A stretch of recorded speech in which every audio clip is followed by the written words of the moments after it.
నమస్తే welcome to 6 TV నేను నిఖత్ ఇక డీటెయిల్స్ చూస్తే కులగణన ద్వారా బీసీలకు న్యాయం చేయాలన్నదే రాహుల్ గాంధీ ఆశయమన్నారు Telangana CM Revanth Reddy Hyderabad Nampally exhibition ground లో అఖిల భారత పద్మశాలి మహాసభకు రేవంత్ రెడ్డి హాజరయ్యారు ఈ కార్యక్రమంలో మంత్రి తుమ్మల నాగేశ్వరరావు సీఎం సలహాదారు నరేందర్ రెడ్డి వరంగల్ మేయర్ గుండు సుధారాణి అఖిల భారత పద్మశాలి సంఘం నేతలు పాల్గొన్నారు అనంతరం సీఎం రేవంత్ రెడ్డి మాట్లాడుతూ తెలంగాణ ఉద్యమం కోసం కొండ లక్ష్మీ బాపూజీ అనేక త్యాగాలు చేశారని కొనియాడారు ఆయన చనిపోతే కనీసం పరామర్శకు కూడా బీఆర్ఎస్ నేతలు రాలేదని విమర్శించారు సీఎం రేవంత్ రెడ్డి మిత్రులారా పద్మశాలి సోదరులు ఆత్మ గౌరవమే కాదు త్యాగంలో కూడా ముందుంటారు దీనికి ఉదాహరణ కొండా లక్ష్మణ్ బాపూజీ గారు ఆనాటి తెలంగాణ ప్రజలు తొలి తెలంగాణ ఉద్యమంలో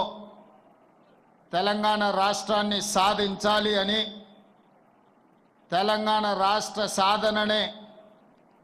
ఈ ప్రాంత బడుగు బలహీన దళిత గిరిజన మైనారిటీ వర్గాల యొక్క అభ్యున్నతని లక్షలాదిగా నాడు ఉద్యమ బాట పట్టిండ్రు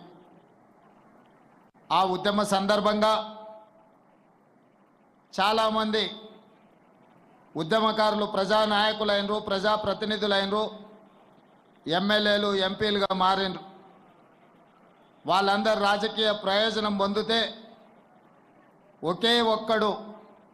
కొండా లక్ష్మణ్ బాపూజీ గారు ఉన్న శాసనసభ సభ్యత్వమే కాదు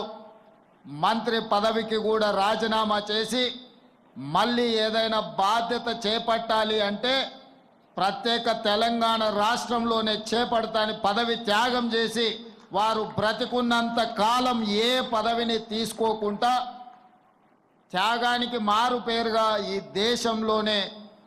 కొండా లక్ష్మణ్ బాపూజీ గారు ఆదర్శంగా నిలబడ్డారు మిత్రులారా